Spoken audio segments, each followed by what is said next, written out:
안녕하세요. S플러스 자산운용에서 액티브 ETF 운용을 맡고 있는 그레이스입니다.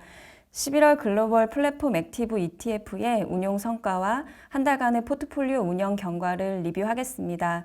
11월 한 달간 글로벌 플랫폼 액티브 ETF의 수익률은 마이너스 11.9%로 저조한 성과를 기록했습니다.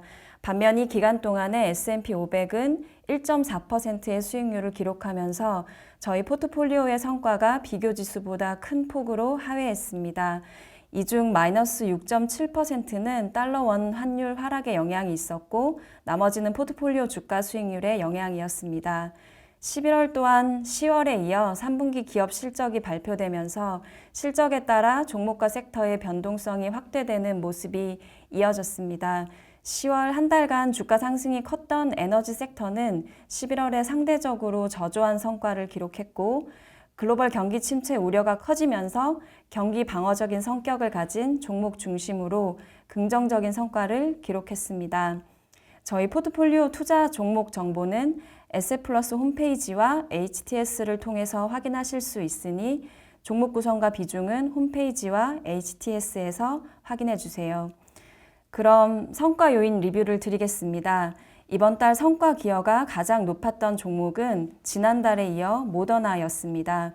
모더나는 헬스케어 섹터 강세 흐름에 긍정적인 뉴스들이 더해지면서 좋은 주가 흐름을 보여줬습니다. 우선 화이자가 정부와의 코로나 백신 계약 종료 후에 가격을 3배 정도 인상하겠다는 전략을 발표하면서 모더나의 코로나 백신 매출 방어에 대한 기대가 있었습니다. 무엇보다 저희가 주목하고 있는 모더나의 mRNA 기술을 활용한 항암 백신 기대감이 주가에 가장 긍정적으로 작용했다고 볼 수 있습니다. 지난달 모더나와 머크는 항암 백신 병용 임상 계획을 발표했었는데요. 이 항암 백신은 암세포에서 추출한 항원을 체내에 주사해서 면역세포의 활동을 활발하게 해주는 역할을 하게 됩니다. 기존 백신과 달리 암의 예방이 아닌 치료제이지만 백신과 비슷하게 항원을 주입한다는 점에서 동일하기 때문에 항암 백신이라고 부르고 있습니다. 저희는 모더나가 보유한 mRNA 플랫폼 기술이 앞으로 다양한 항암 백신 개발 연구에 활용될 수 있을 것이라고 보고 있고요. 이번 머크와 모더나의 병용 임상 연구가 대표적인 케이스라 할 수 있을 것 같습니다. 이런 점에서 mRNA 플랫폼 기술은 엄청난 확장력을 가질 수 있고 모더나가 보유한 기술과 경험은 이 시장에서 높은 혜자로 작용하게 될 거라 판단하고 있습니다. 엔비디아는 3분기 시장 기대치를 상회하는 실적을 발표하면서 주가가 상승했습니다. 무엇보다 이번 분기 실적에서 데이터 센터 매출이 전년 동기 대비 31% 성장하면서 엔비디아의 시장 지배력을 입증했다고 할 수 있었습니다. 그리고 GPU 수요 급감으로 인한 채널 재고 상승 우려가 완화되면서 그동안 과도했던 주가 하락을 되돌리는 흐름이 있었습니다. 인모드는 리오프닝과 함께 탄탄한 미용 수요로 지난 몇 개 분기 동안 안정적인 이익 성장 흐름을 보여주면서 견조한 주가 흐름을 이어가고 있습니다. 다음으로 메르세데스 벤츠는 이번 3분기 실적 발표에서 판매량 증가와 가격 인상 효과 그리고 제품 믹스 효과로 시장 기대치를 상회하는 이익 성장을 기록했습니다. 특히 2030년 전기차 전환율 100% 목표를 발표하면서 완성차 업체 중에 가장 빠른 전기차 전환 속도를 보여준 점이 시장의 긍정적인 평가를 받았습니다. 다음으로 성과 하위 종목 말씀드리겠습니다. 이번 달 가장 저조한 성과를 기록한 종목은 테슬라였습니다. 테슬라는 글로벌 경기 침체 우려가 커지면서 경기에 민감한 자동차 수요의 감소와 이에 따른 전기차 시장 성장률 둔화 전망에 따라 저조한 성과를 기록하게 되었습니다. 특히 시장 성장률 둔화와 경쟁 심화로 인해 그동안 테슬라의 밸류에이션을 설명했던 높은 성장률을 유지하기 어렵다는 전망이 강화되면서 최근 큰 폭으로 주가가 하락했습니다. 그러나 현재 테슬라의 12개월 포워드 PER이 32배 수준으로 역대 가장 낮은 수준에 근접해 있고 전기차 시장 경쟁이 심화되는 국면에서도 테슬라의 낮은 원가율을 고려할 때 충분히 경쟁 우위를 유지할 수 있다는 점에서 저희는 최근의 낙폭은 다소 과하다고 판단하고 있습니다. 클라우드 스트라이크, 에어비앤비, 월트 디즈니는 모두 시장 기대치를 하회하는 3분기 실적 혹은 4분기 가이던스를 제시하면서 낙폭을 키웠습니다. 뉴 포트리스 에너지는 지난달 에너지 섹터의 주가 상승폭이 컸기 때문에 상대적으로 이번 달 저조한 성과를 기록했고 3분기 실적 발표에서 강한 매출 성장률을 기록한 반면 비용 증가로 인해 시장 기대치에 못 미치는 이익 성장률을 기록하면서 주가가 하락했습니다. 그럼 종목 비중 변화에 대해 말씀드리겠습니다. 먼저 비중 상승 종목입니다. 이번 달 가장 큰 폭으로 비중이 상승한 종목은 엔비디아입니다.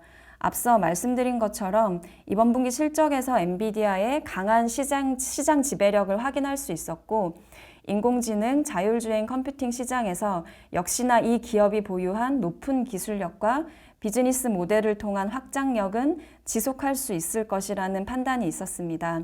특히 이번 분기 실적 발표 중 CEO 코멘트에서 인상적이었던 것은 AI 시대의 도래가 매우 가까웠다는 점이었습니다. 인공지능 컴퓨팅의 기술력이 비약적으로 발전했고 그동안 우리가 단순한 형태로 사용했던 인공지능을 이제 좀 더 진화된 형태로 활용할 수 있는 수준에 도달했다는 매우 고무적인 발언이 있었습니다. 다음으로 머크는 키트루다의 적용 범위 확장 잠재력을 높게 평가하면서 비중을 확대했습니다. 머크의 키트루다는 면역 관문 억제제로 다양한 병역요법을 시도하고 있는데요. 저희는 앞으로 항암 시장에서 이 키트루다를 다른 치료제와 병행 사용하는 것이 기본 요법으로 활용될 가능성을 높게 평가하고 있고 이것이 또한 새로운 영역의 플랫폼으로 자리 잡을 것이라고 전망하고 있습니다.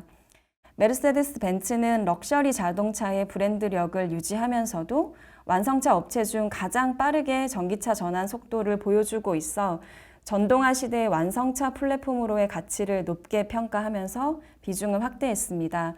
무엇보다 앞서 말씀드린 것처럼 2030년 100% 전동화라는 공격적인 목표를 제시했고 이는 테슬라의 마켓쉐어 감소 리스크에 좋은 해지 수단이 될 수 있다고 판단했습니다. 모더나는 mRNA 시장에서 그리고 SAP는 클라우드 ERP 시장에서 두 회사의 강한 경쟁력을 고려해서 비중을 확대하게 되었습니다. 다음으로 비중 하락 종목에 대해 말씀드리겠습니다. 이번 달은 기업의 경영 환경이 어려워지는 경제 상황에서 좀 더 강한 경쟁력과 비즈니스 모델을 보유한 기업으로 선별해서 종목을 집중하는 전략하에 다수의 종목을 편출하게 되었습니다. 우선 월트 디즈니는 OTT 영상 플랫폼 시장의 경쟁 심화로 인해 지속적인 비용 지출 리스크에 노출되었다는 점을 저희는 주목했습니다.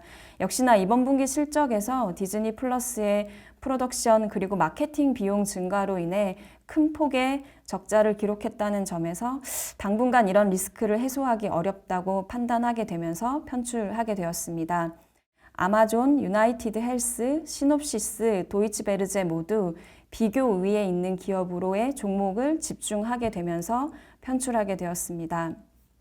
이번 달은 저희에게는 여전히 녹록지 않은 시장 상황이 있었습니다. 이럴 때일수록 저희가 단기 변동성에 흔들리기보다 좀 더 면밀하게 기업 가치를 파악하고 어려운 경제 환경에서 차별화된 성장을 만들어낼 수 있는 기업 중심으로 포트폴리오를 견고하게 만들어 나가는 데 집중하겠습니다.